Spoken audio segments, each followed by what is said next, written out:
Hello viewers and welcome to another live-action commentated match of Warhammer 40,000 Conquest. My name is Mitch and I am the Hive Tyrant. Today I'm pleased to share with you another video sent in to me by Barry Wardle, one of the co-founders of the Guardians of Tyr, an event organizer based primarily out of the United Kingdom. Today's game took place at Northants Wargamers, a gaming club located in Northampton, England, and to the left, we can see a player has opted to play as one of our original two Tyranid Warlords, the Swarmlord, as well as the associated synapse unit, the Great Devourer. That gentleman's name is Hamish Chisholm-Brown, and to the right, on the opposite end of the table, we see our original Eldar Warlord Eldorath Starbane, played by James Wilkins, who's going to be beginning the game holding our initiative token. It looks as though our opening deploy is going to be a copy of Starbane's Council positioned at planet number 1. That's going to be a 3/3 for 3 with a command icon, and if it happens to be so fortunate as to take a swing against an exhausted enemy unit, then it does so with a monumental attack value of 5. Also at planet number 1, on the Tyranid player's side of the table, we've got a copy of a Hive Mind specialization unit. That's going to be the 1 cost, 1 attack, no command icon, 2 hit point, Strangler Brood. Whenever you happen to have a Termagant token at the same planet as that unit, it happens to receive a +1 attack value bonus. And considering we've got the Swarmlord on the table, considering also we've got the Great Devourer present, we're definitely going to be seeing a large number of those 1/1 creature trait tokens indeed. But at planet number 2, something you definitely don't see anymore too often nowadays is going to be a copy of the Soaring Falcon. It's 3 cost, 2 command icons, 1 attack, 5 hit points, and it's going to be monumentally difficult to pin down owing to its possessing that mobile keyword, which is going to allow it to shift locations at the beginning of our combat phase. And even though it doesn't exactly pack much of a punch, 1 attack value is all that it's going to take to kill off a Termagant token, and considering those tokens only attack for 1 under normal circumstances, a 5 HP reservoir is going to be pretty handy to withstand some, giant horde of Termagant tokens. And speak of the devil, we've got a copy of Termagant Horde located at planet number 1. It's going to be a 3 cost army unit with a command icon, 1 attack value, 3 hit points, and at the beginning of each and every combat round, you stand to put one of those 1/1 creature trait Termagant tokens into play.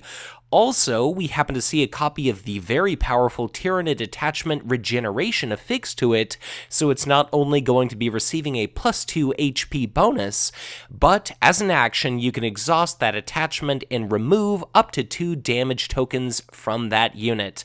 So the Termagant Horde has a current HP of 5. Starbane's Council can potentially attack for 5, so if Eldorath shows up to planet number 1, he'll not only maintain initiative, but upon arriving at that planet, he'll be able to exhaust that Termagant Horde, and Starbane's Council might be able to clear that off the face of the planet there. The only problem is that if our Tyranid player interjects a shield card, it'll be generating a Termagant token. The Strangler Brood is going to give that token a +1 attack value, and between the Strangler Brood, between the Termagant token, they might be able to kill off that copy of Starbane's Council, and even a single shield card is going to prevent that signature army unit from killing the Termagant Horde, and then Regeneration is going to pull a couple points of damage off of it. In regard to where the Swarmlord might want to go, planet number 2 is going to be a fantastically desirable destination because not only is the Swarmlord going to serve to shut off the 2 command icons associated with that Soaring Falcon in basically winning command by default, but the Swarmlord generates a Termagant token at each adjacent planet, and it looks as though the Swarmlord indeed decided to go to planet number 2. Eldorath goes to planet number 1, so that's going to be a Termagant token generated at planets 3 and 1 thanks to the Swarmlord, and planet number 2 owing to the Great Devourer. Had planet 2 been infested, that would have been 2 Termagant tokens generated instead by the Devourer, but Planet number 1, Eldorath, is going to allow James to win command. That's going to be a couple of cards for our Eldar player. Planet number 2 is going to be a card and a resource for the Swarmlord, and it looks as though we've already got battle breaking out at planet number 1, so things are going on fast and furious here. Planet number 1,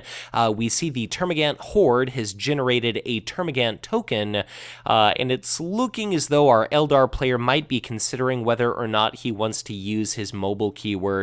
Definitely seems as though it would be advisable to evacuate that planet, whether you go to planet number 1, whether you go to planet number 3, but like I said before, that Soaring Falcon's definitely going to be survivable in the face of some kind of Termagant onslaught, and I'm sure our Eldar player is going to want to be able to bring as many attacks to bear as is possible. So Termagant Horde is going to be exhausted.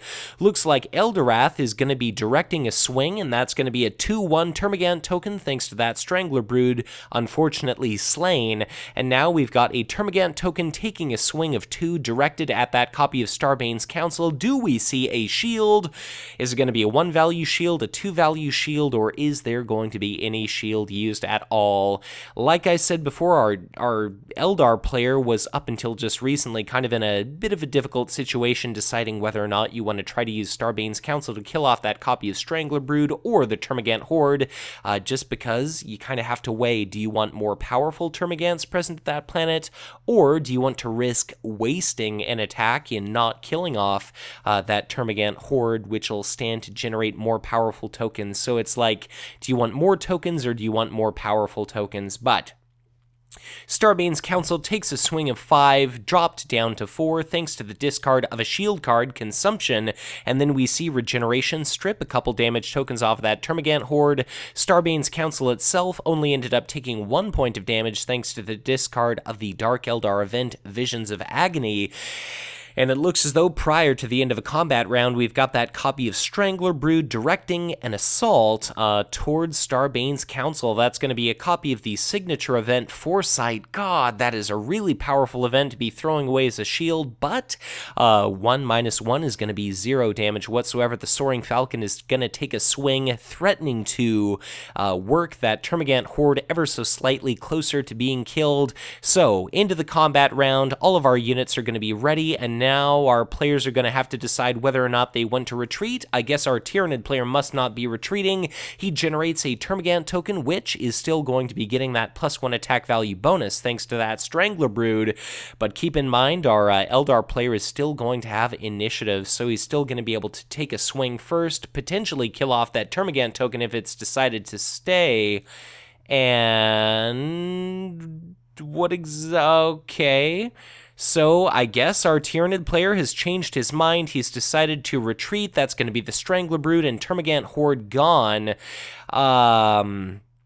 Unfortunately, it looks as though we've seen that Termagant token erroneously generated, so the Termagant tokens aren't actually created until the beginning of a combat round, and if you retreat prior to the start of a combat round, then you lose your opportunity to create one of those tokens, so a little bit of an error there on part of our players, but Soaring Falcon takes a swing, kills off that copy of the Termagant token, and unfortunately, that's going to be 1 Termagant token left to deal 1 point of damage to the Starbane's Council, so hopefully that's not going to hopefully it's not going to alter the outcome of this game whatsoever, but that's definitely a bit of a regrettable situation whenever our players happen to make a little bit of a mistake there, but regardless, that's going to be planet number 1 won by our Eldar faction player. Elowith is going to afford him the opportunity to take a peek at the top 3 cards of his deck, pick one of those lucky cards, 2 be added to his hand, and the remaining 2 are going to be banished to the bottom of his deck, presumably to never be drawn. But of course, it doesn't really matter. You've got a bit of a Schrodinger's card situation going on, so who cares what exactly those cards were? Getting your pick of 3 is always going to be fantastic. Looks as though the Swarmlord is going to end up winning the battle at planet number 2 entirely uncontested. And what did we see activated? Looks like that's going to be Iridial stripping damage off of that Termagant Horde, which is going to be showing up exhausted the following round during the command command phase at whatever planet the Swarmlord decides to send himself to, but it's still going to be generating Termagant tokens. The Strangler Brood is going to show up. It'll be exhausted as well, but who cares? It's still going to be conferring a +1 attack value bonus to each and every Termagant token present at that planet. But planets number 1 and 2, we've still got some residual tokens. Note, Eldorath's movement is also going to be cramped a little bit, owing to his Starbane's Council in his HQ, as well as that copy of Soaring Falcon. We've gone through an HQ phase. That's going to be 4 resources, 2 cards for each of our players. Note the initiative token is now in the hands of Hamish. Each of our planets is going to be oriented toward facing the player that possesses initiative when that happens to be the first planet, if we end up seeing each and every planet this game. Thus far, we've only seen that one blue technology icon won by our Eldar player if he wins at planet number 1. If he wins at planet number 2, that is potentially going to be the game for our Eldar players, so we'll have to see how things end up being resolved. Planet number 1, that is now going to be infested. We've got a copy of the Scything Hormigaunt at that planet, 2 cost, 1 command icon, 2/2 unit.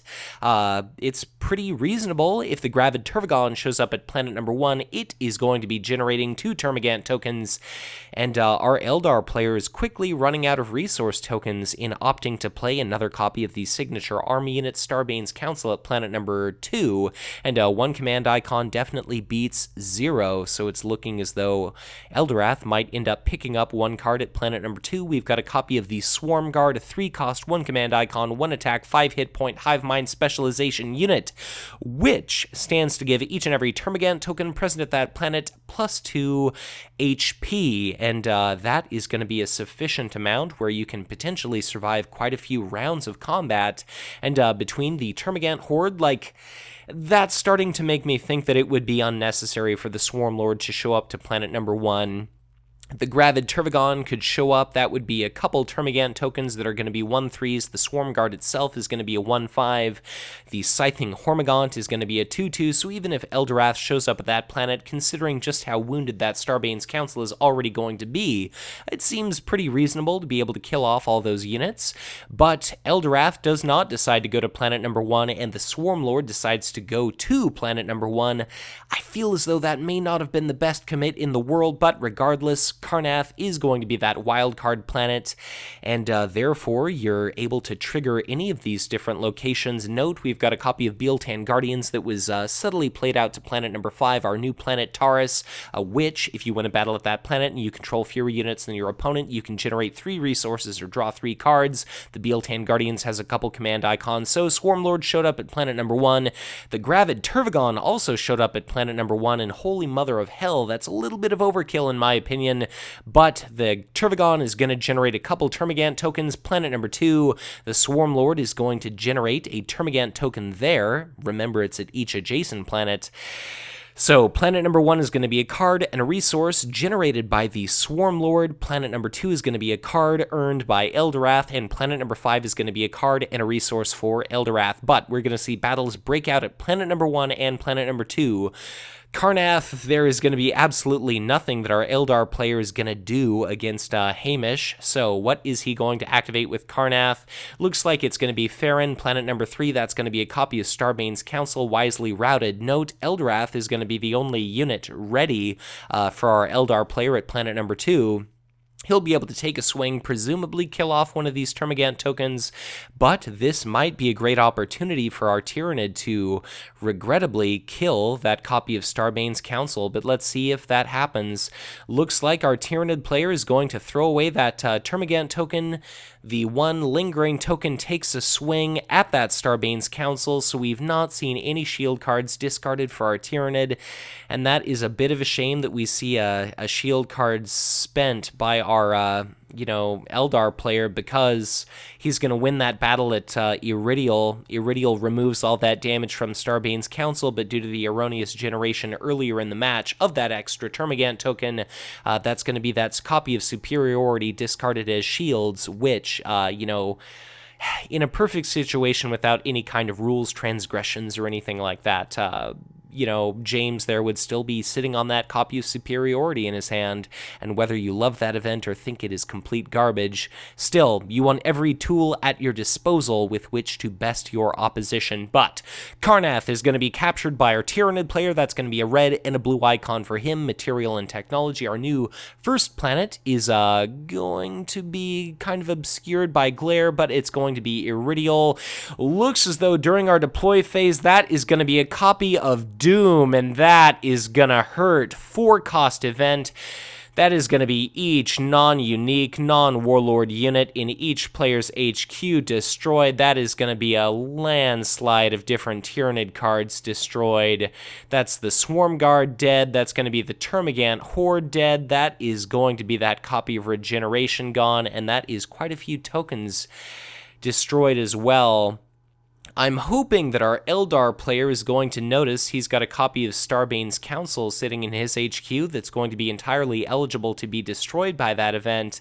In fact, it's a bit of a regrettable situation that it looks as though, okay, good.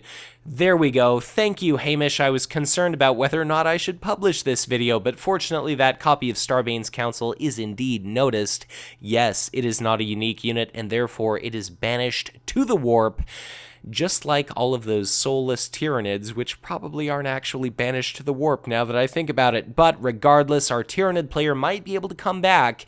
He's going to play out a copy of Swarm Guard to planet number 2, but God, that is so monumentally painful. Note, our Eldar player lost 3 resources worth of cards due to that event, whereas our Tyranid lost, I think, 7 if regeneration only costs 1 in my mind. Actually 8, considering there was also that Strangler Brood, and that about sucks. Regeneration is incredibly powerful, affixed to a Termagant Horde that was just so powerful. But that Swarm Guard is going to be stationed at planet number 2. If, let's see, Eldorath wins our current planet number 1, where he's got a copy of Starbane's Council and a Soaring Falcon currently stationed, that's going to be 1 planet type icon of each kind, and then we don't have any additional blue technology icons on the board, which is definitely a bit of a shame for him, so it's going to be up to him to either win through green or red. If he goes after green, if he wins planet number 1, he could win planet 3 and 4, and that would be the victory for him as well, or if he goes for red, that's going to be planets 1, 2, and 4. He could also win it through that, but let's see what ends up happening. At planet number 2 for our Tyranid, we've got a copy of the Virulent Spore Sacs. That, as a combat action, can be discarded to deal 1 point of damage to each present enemy unit at that planet. It's the closest thing Tyranids have to area effect outside of something like actual area effect 2, which can be conferred to elites by the attachment Heavy Venom Cannon. But the Virulent Spore Sacs themselves are a 2-cost 0/1, but they've got a command icon, and that might, it's looking like it is, well, I guess technically not because of the Gravid Turvagon. I was going to say it would basically allow our Tyranid player to recoup the 2 resources associated with Farron there, but looks like Eldorath goes to planet number 3, the Swarmlord shows up to planet number 3, so it's looking like there's going to be a bit of a Warlord death battle, and a 2/6 beats the ever-living shit out of a 1/7. Let me assure you, my dear viewers, planet number 1 is going to be a card won by our Eldar player. It's also going to be a planet won by our Eldar player, so I hope you enjoy your icons, James, because Iridial's battle ability is going to do absolutely nothing for you. We do not have a battle taking place at our current planet number 2, so there's no reason to use that Virulent Spore Sacs now, but that's going to be a couple of resources accrued by our Tyranid player. Planet number 3 is going to be pushed by either of our players, and planet okay. That seems a little premature in my mind, but that copy of Virulent Spore Sacs is going to erupt. It's going to deal a possible point of damage to the Bloodied Reavers, and it's also going to end up infesting that planet. The only reason I can really think for our Tyranid player to want to do that now is in case he's playing a copy of Digestion Pool during the following round's deploy phase, and he wants to benefit from that resource cost reduction, because otherwise you'd want to leave your Spore Sacs sitting there for as long as possible so that you can, maximize maximize the amount of damage you could dish out to your opponent, but the Gravid Turvagon ended up generating just one Termagant token at that planet because at the time of the Gravid Turvagon showing up, it was not infested. The Swarmlord generates a Termagant token at our current planet number 2 and planet number 4.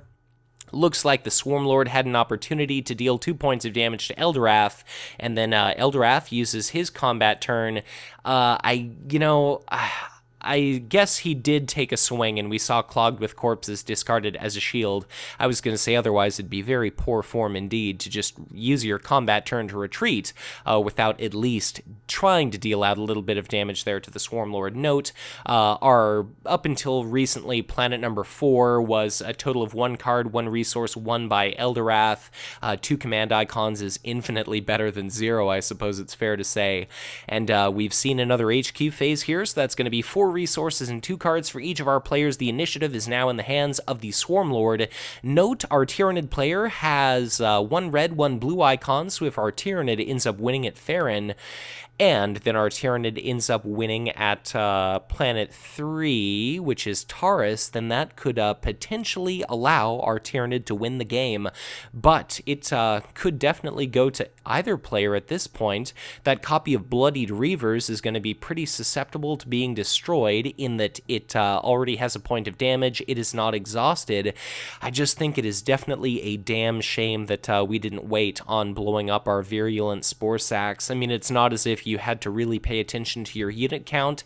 Like, what you could have done is you could have thrown away the Spore Sacks just to make sure that Eldorath wouldn't have been able to subsequently trigger the battle ability of Taurus or something like that, but that was not exactly an option.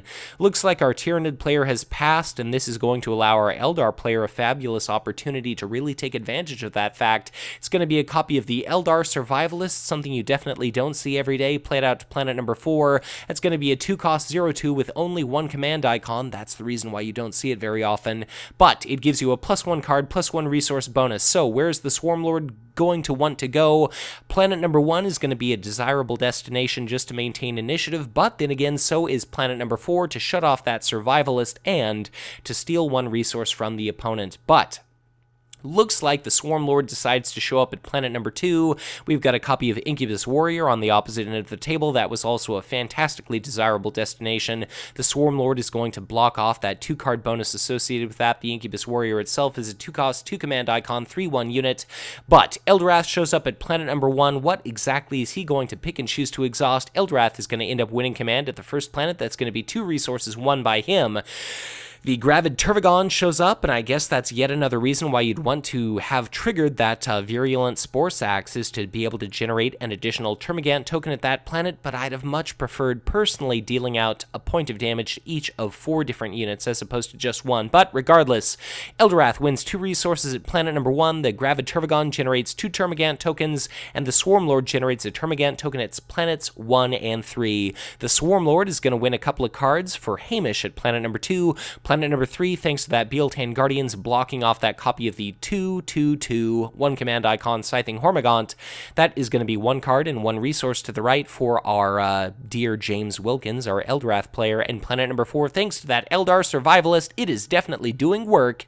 It almost makes up for its cost in 1 fell swoop. That's going to be 1 card, 3 resources in total. So Eldorath takes control of the initiative.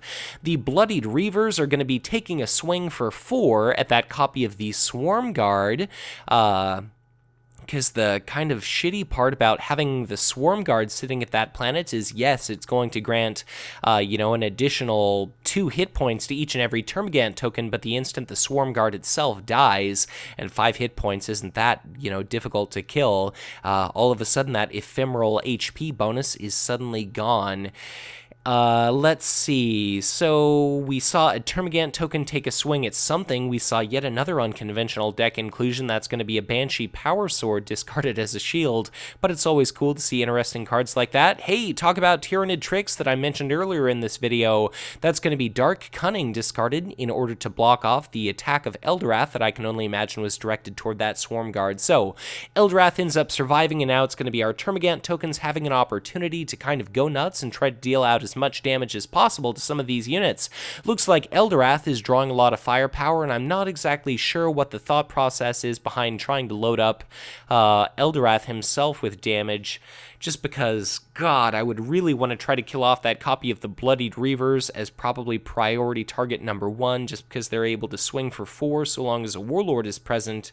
Looks like a copy of Nullify is going to be blocked off to indeed block one of the attacks directed at that copy of Bloodied Reavers, and the attacks keep coming. That's going to be Foresight discarded to preserve the lives of the Bloodied Reavers, and it looks as though that 4-2 unit, that Warlord friend, is going to finally be destroyed, and that Gravid Turvagon, a 0-4 unit, is at the end of the round presumably going to run away as quick as possible. Yes, it does. That lumbering, big, monstrous creature is going to survive the combat to spawn additional Termagants. Another day, increase the food count of our Tyranid player. Were we playing StarCraft? But Eldorath is going to have initiative. What do we see? That is going to be Indescribable Horror. Nicely done. So played as an action once Eldorath has decided to stay at that planet. I can only imagine, and I presume that's going to be that copy of Starbane's Council being evicted from that planet. Yes, it is. So goodbye, Starbane's Council. Do we have another copy of Nullify? The answer looks to be no. Starbane's Council is going to be booted from that planet. Note our Tyranid player's unit count is going to be a total of 6 Tyranids sitting at that planet. 6 is a higher number than 3 the last time I checked, and therefore Starbane's Council is indeed going to be an eligible target. So it looks like we see Eldorath use his combat action to retreat, which is a pretty interesting play, but that copy of the Soaring Falcon is going to be lingering at that planet. It's going to be 1 point of damage dealt out to it by that Termagant token, and the Soaring Falcon is going to take a swing at that Swarm Guard. Looks like we see Fall Back used as a shield. That's a very interesting deck inclusion, just because I'm not sure if the Gravid Turvagon is worth saving in a deck where you're already playing the Swarmlord. But regardless, all of a sudden those Termagant tokens are going to keep swinging, keep attacking. That's going to be that copy of Soaring Falcon taking all the more damage, and the Soaring Falcon is going to be eventually killed. Looks like those Flesh Borers fired, well, the Flesh Borer Beetles fired by the Flesh Borer bioweapons that those Termagant tokens are holding finally managed to chew their way through the hull of the Soaring Falcon. The Eldar therein are going to be eaten apart by those wonderful little beetles, and looks like those Tyranid bioorganisms are going to claim a little bit of a small victory there over the Eldar, but that's going to be Farron won by our Tyranid. And looks like that Eldar Survivalist is going to be kicked away from planet number 4. So always, that play works. I accept it as a play, but it always sucks whenever you've got a bunch of powerful economy units swept into your Warlord's HQ, just because if the Eldar Survivalist shows up at a planet where Eldorath is going to win command by default, then our Eldar player collects that card and resource bonus. So, it wasn't great, but if our Tyranid player doesn't have a bunch of tokens, or, if our Tyranid player doesn't have a bunch of command icons to shut down that Survivalist, then that's a fine play. The Bealtan Guardians would have also been an alluring option. And that about sucks, so in case you missed it, at our current planet number 2, that was going to be a gift of Isha, preventing that copy of the Incubus Warrior from being destroyed. The Swarmlord ends up taking 3 points of damage from that Incubus Warrior, and the Incubus Warrior, it looks like, ends up surviving that combat. The Swarmlord must have definitely been running out of shields, because the Swarmlord retreats from that planet, and we see a forced random card discard, and that's going to be one of our newest cards as of Boundless Hate. Looks like that's going to be a copy of Soaring Gargoyles, discarded by our Swarmlord player. That's a 2-cost 2/3 flying unit with the Hive Mind specialization, where it gives each and every Termagant token flying located at that planet. You may ask yourself, what is the point of a 1/1 flying unit? And the answer is basically either circumventing enemy flyers like a Wailing Wraith Fighter, which I would imagine we're very unlikely to see, but if you've got a bunch of shield cards in hand, flying halves all damage prior to your opportunity to shield,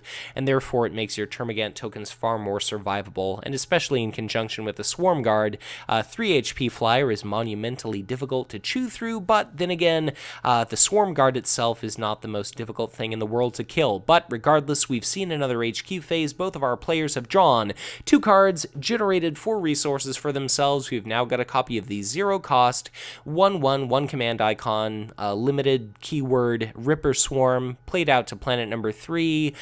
We've got a copy of the Iandan Wraith Guard sitting at planet number 2. That's a 3-cost 1 command, 4 attack value, 2 hit point Armorbane keyword unit. And something that kind of stinks is that at that planet, that's going to be something presumably where our Tyranid player might see initiative the following round, and it's looking as though that is going to be the possible victory condition for our Tyranid player. So let's see how things get played out. Planet number 2, we've got that copy of Starbane's Council sitting there. Unfortunately, I cannot make out... Okay, yeah, it's Barlas is our current first planet, so that means that... if Eldorath wins at planet number 1, if Eldorath subsequently wins at planet number 2, that is going to be the game for him as well. So note, we've got another copy of Strangler Brood played out to planet number 2. We've already got 2 Termagant tokens positioned at that planet. We've got 5 Termagant tokens, it looks like, in our Tyranid player's HQ. So if the Gravid Tervagon shows up at planet number 2, that's going to be a couple of Termagant tokens generated there, but if the Swarmlord also were to show up at planet number 2, that would push us up to the Tyranid token. The Termagant token cap, 11, is greater than 10, and therefore our Swarmlord would unfortunately only be able to generate 1 additional token at either planet number 1 or planet number 2. But currently, our Eldar player has initiative, so that Incubus Warrior is going to be pretty threatening at planet number 1, so if the Swarmlord shows up there, if Eldorath also shows up there, that might be an opportunity for Eldorath to bloody our Swarmlord, and it looks as though we see a Prophetic Farseer being played at planet number 2, so that's going to be a 3-cost unit with a command icon that's a 2/4, and its reaction is that when it enters play, you can take a look at the top 3 cards of your opponent's deck and discard any of the shield cards you find there.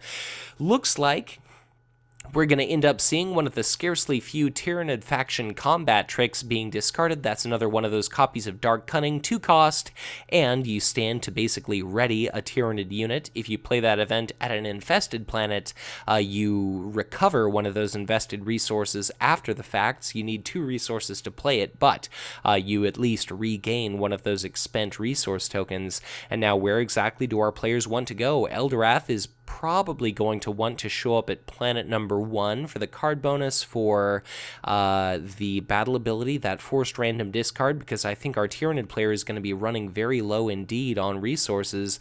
Looks like Eldorath shows up at planet number 2 because instead he must be pursuing Taurus's battle ability. So we've got a copy of Bloodied Reaver's Note at planet number 3. Our Eldar unit count is going to be 1, 2, 3, 4, 5, 6, 7, 8 in, or sorry, 9 in total. And for our Tyranid player, suffice it to say he's probably got 10 Termagant tokens alone. So looks like Eldorath is going for a very long game indeed.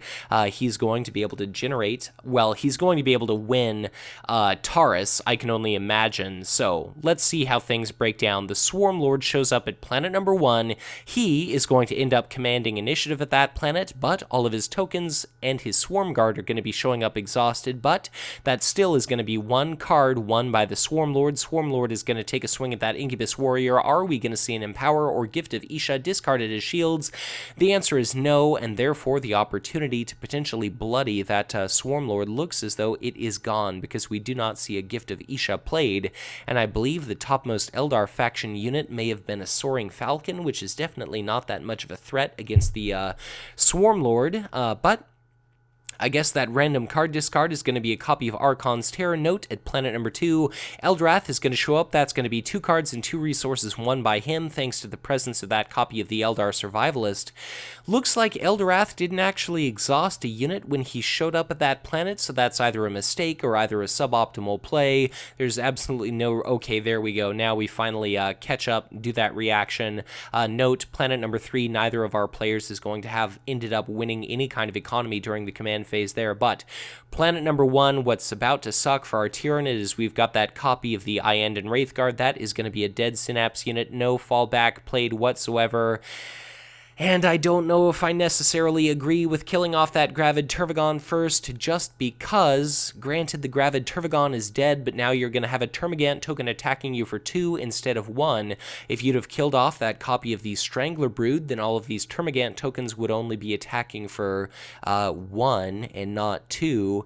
And what's the Gravid Tervigon going to do? Attack you for 0 and then show up during the following round doing pretty much nothing? But regardless, that's going to be a copy of Promotion discarded as a shield. Eldorath is now sitting at 3 hit points remaining, and it's going to be our Eldar player's opportunity to try to kill off some of these units. So Starbane's Council is going to be able to attack for 3. It indeed attacks for 3.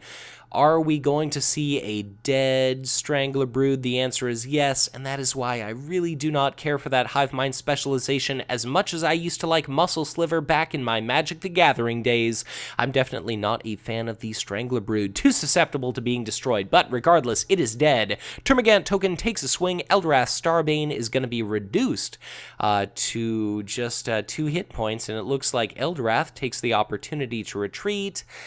So he's going to be gone from that planet. Our Tyranid player could have used like a Dark Cunning or something to surprisingly bloody Eldorath, so I guess our Eldar player didn't want to take any risks whatsoever. That's going to be another attack going out from a Termagant token, and what exactly is it going to be able to do? It could potentially kill off that Bealtan Guardians, but looks like we're going to try and kill off the copy of Iend and Wraithguard, and gosh, that is such an unconventional Eldar deck. Looks like we see a copy of Power from Pain, another Dark Eldar torture event, discarded as shield, so a lot of nasty surprises for sure in that Eldar deck. You know, sacrifice a unit for your opponent is a nasty surprise, as is Visions of Agony. But we come to the end of a combat round. Looks like our Eldar player has decided not to retreat yet with any of his units. Is our Tyranid going to be retreating with anything? What kind of stinks for our Tyranid? Like, you know, like, let's say our Tyranid has 1 planet type icon of each color.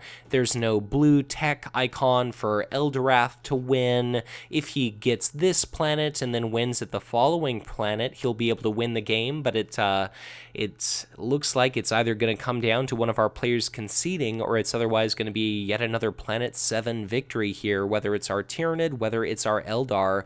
But looks like that copy of Iend and Wraithguard is dead. The Scything Hormigaunt is dead. Starbane's Council takes a swing. That's going to be a dead Termagant token, and we see yet another Termagant token take a swing. That is going to be a point of damage directed toward our Starbane's Council. That is going to be a successfully dealt point of damage, and it looks as though our players are expediting the end of the round here. That's going to be the remaining Tyranid units killed. And it looks as though we're doing a bit of a unit count. So I would imagine, is that going to be activated or not? Looks like it's 1, 2, 3, 4, 5, 6, 7, 8 units for our Tyranid. And it's just 1, 2, 3, 4, 5, 6, 7 units controlled by our Eldar players, so unless I've miscounted, that should be the opportunity to trigger Taurus, and yes, that is going to be okay. So, regardless, Taurus does not appear to have been activated during this game. We see another HQ phase. That's going to be 2 cards and 4 resources for each of our players. Note that the Swarmlord is currently going to be in possession of initiative, Eldorath has got a mountain of units sitting at the first planet. They're, kind of sitting in that bunker. They're going to be ready to absolutely wreck the Swarmlord should he have the audacity to show up at that planet. And if I were our Eldar player, I would just start piling units to planet number 2, not only so I could win command, but if the Swarmlord shows up at that planet, I'd like to ambush him under any circumstance possible. So Eldorath could show up to planet number 1. Eldorath could also show up to planet number 2, but it looks as though quite wisely our Tyranid player is going to decide to basically forego the first planet, and Eldorath has got quite a few resources. He's got a lot of savings there in his bank. What exactly is he going to be spending them on? We've seen almost all of our copies of Starbane's Council, but we haven't really seen any staples like Warlock Destructor, which would be a little bit suboptimal perhaps to play. You definitely could. I would imagine that the Swarmlord is going to be showing up at planet number 2 as opposed to planet number 1. Just, oh my god. That is going to be another copy of Doom. That is going to be a mountain of dead Termagant tokens, and I can only imagine that our Eldar player did that because he must not have had a lot of army units in hand, just because it would be a very desirable thing to try to trigger Taurus again if you can manage to do it, but that's going to be like 5 or 6 dead Termagant tokens. I believe it was 5. That's going to be a dead copy of the Swarm Guard. While we've got a little bit of a lull in this video, I'll just go ahead and say that kind of one of the pitfalls of the Swarm Guard is that if your opponent uses Area Effect 1 and deals 1 point of damage to, say, 10 different Termagant tokens that are only kept alive by the Swarm Guard, the instant all of those tokens get swept into your HQ, the Swarm Guard no longer gives them that plus HP bonus, and then they all immediately stand to be killed. So, Swarm Guard, great unit in theory, but in practice it may not be quite so powerful as Tyranid players are hoping they may be. For the first time, we see a copy of the Swarmlord's signature army unit. That's going to be the Brood Warriors being deployed to planet number 2. For 2 cost, they're a 2 attack value unit with a command icon, and they give a +1 command icon bonus to each and every Termagant token present at that planet. Looks like we see a copy of the 3/2 Wraithguard Revenant played out to planet number 2. That's a very interesting choice. Traditionally, the way that you could play that unit is when you happen to win command at a green strongpoint possessing planet, you can simply opt to put that unit into play from, I believe, your hand or discard pile in lieu of collecting that planet's associated card or resource bonuses. But because we've got that Eldar Survivalist, that's probably not going to be the most likely thing. Well, it's not going to be the most desirable thing, so perhaps that goes to show that Eldorath is going to be sending himself to planet number 1 to try to win command, to try to avoid all those Tyranid units. Just because why would you forego 2 cards and 2 resources just to get a 3/2 unit? That definitely seems a little bit expensive, but regardless, let's see where our players send themselves. Eldorath, planet number 1, Swarmlord, planet number 2 is my prediction. Looks like I'm wrong, that's fine. Eldorath shows up at that planet, but he does not have the initiative, and therefore this might be our Tyranid player's opportunity to knock out Eldorath, but the Swarmlord is going to be the only unit present at that planet with an attack value of 2, which is going to be capable of killing Eldorath. And if the Swarmlord exhausts, that means the Bloodied Reavers might be able to take a swing and not kill the Swarmlord, but bloody the Swarmlord. Swarmlord gets to generate a single Termagant token at planet number 1, as if that's really going to matter whatsoever. So planet number 1 is going to be a couple of cards, couple of resources for our Eldar player. Planet number 2 is going to be, let's see, that's going to be 2 command icons and 1 command icon for our Eldar player. So planet number 2 is going to be a couple of resources for our Tyranid, unless I'm missing something.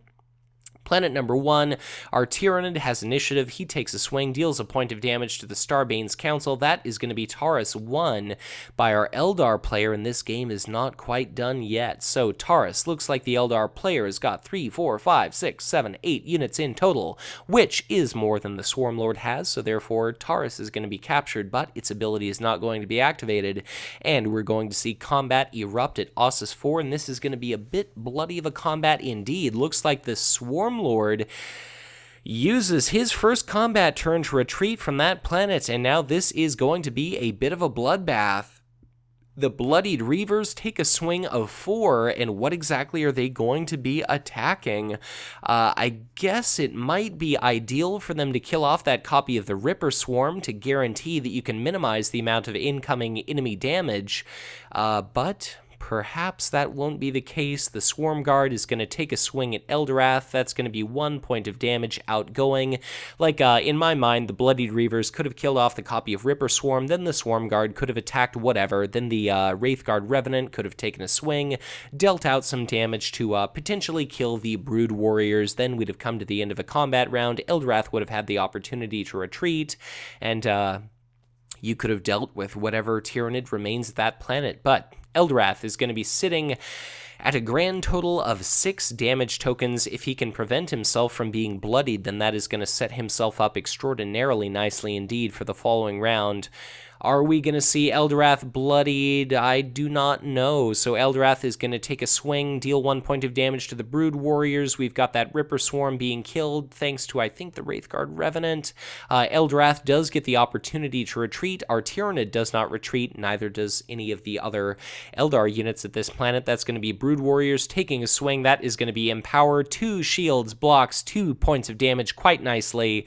And now it's going to be our Eldar players' chance to take a swing, presumably kill off that copy of the Swarm Guard, unless we happen to see the discard of a Bone Sabers, the signature attachment. But if that was an option, then somehow I don't imagine that the Swarmlord would have run away. He might have decided to press the attack and tried to bloody Eldorath, but I forget whether or not that copy of Bloodied Reavers was ready, because if so, that was a monumentally threatening unit, and why risk doing something silly like getting your Warlord bloodied? But regardless, that's going to be our very last HQ phase of the game. Each player draws 3 tokens from that, or 4 tokens from that token bank, picks up the top 2 cards of their deck, slots those immediately into their hand, and then ponders what exactly they're going to be playing for this final battle. So the Swarmlord is in very rough shape, but Eldorath is in even worse shape. But the only problem with this final combat is our Tyranid players already facing a Wraithguard Revenant and a 4-2 Bloodied Reavers that are ready it is to, absolutely crush some Tyranids. That's going to be a copy of Autarch Salakia being played. It's a 3/3 for 4 with a command icon. If you invest an additional resource, holy god, it gains Armor Bane or Area Effect 1 or Mobile, as if that made any difference. We see a Burrowing Trigon played for 10 resources, which is absolutely insane. 3 command icons, 7/7 units, but, Eldorath is going to show up at that planet with a huge number of units coming from his HQ train. Eldorath is going to be able to pick and choose one Tyranid unit to exhaust. Spoiler alert, it's going to be the Burrowing Trigon. Why not knock out a 7/7? And then, 7 attack is frightening, but Wraithguard Revenant plus Bloodied Reavers, that's 7 damage, so that's going to be a dead Tyranid. Autarch Salakia. Eldorath Starbane has the initiative token. Swarmlord shows up at planet number 1. Autarch, for 1 additional resource, gains Armor Bane. The Swarmlord is going to be bloodied no matter what. Eldorath shows up, exhausts the Burrowing Trigon. That's going to be the GG, so good game. Well played by both of our players. Congratulations to James Wilkins for managing to pilot Eldorath to victory, but nevertheless, a rather well-played game by Hamish Chisholm-Brown as well. So, thank you to Barry Wardle and the Guardians of Tyr for affording me the opportunity to spectate this game, to commentate this match, and subsequently publish it upon my channel. I definitely encourage you to check out the Guardians of Tyr on YouTube. Barry and a colorful cast of characters are going to be publishing their very own commentated games. They're all spectacular players. Their visual quality can scarcely be beat, and all around, they're just a stand-up crew of UK gentlemen, and I look forward to any additional games that Barry is so kind as to send my way. But even if we never see another game from Barry published upon this channel, I definitely encourage you to check out their YouTube. It is fantastic stuff. But if you've made it this far, thank you very much for watching, and as always, if you enjoyed this content, be sure to to hit that like button and subscribe to my channel if you've not done so already, or if you are already subscribed, as ever, why don't you share this content? Because the more engagement these videos receive, the more people end up being exposed to this channel. They stumble upon Conquest LCG, they may give the game a try, join our community, and the more players we are in number, all the greater message we stand to send to Fantasy Flight Games, demanding peacefully that they continue to support and develop this fantastic product. If at any point you'd like to get in touch with me, I would encourage you to do so through Facebook or on Twitter, and if you'd ever like to support the Hive Tyrant to help me improve this channel and to assist me in recovering some of my file hosting and operating expenses, I would be absolutely honored, humbled, and flattered were you to donate $1 or $2 on a strictly monthly basis to my Patreon. I am deeply appreciative of each and every patron I receive, and if you ever feel inclined to go the extra mile to express your appreciation, that is a very, very profoundly appreciated means of doing so. But as always, I hope you enjoyed this video, and be sure to check back in again soon for much more Conquest LCG content to come.